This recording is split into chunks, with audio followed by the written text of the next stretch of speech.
Sometimes when you create a toolpath, you'll realize that you made a mistake when selecting the geometry. You may have selected the wrong geometry, not enough, or too much. If you look at this part, you can see that I did not select the chamfer on the right side of the part here. This is an easy fix.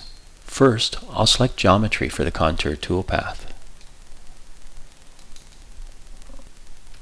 And the chain manager window will open.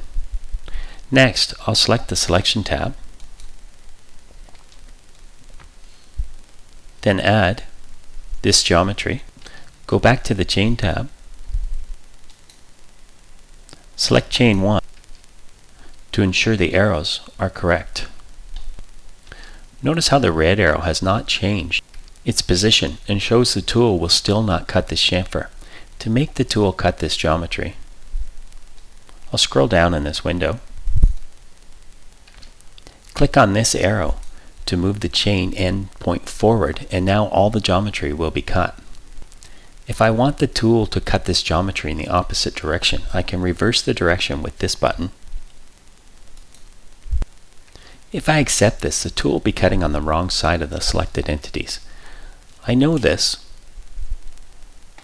because of this small green arrow here. It indicates the cutter side of the geometry. To change it, I'll select this icon. Now everything looks good, so I'll exit the chain manager. This red X through here indicates that this is a dirty operation.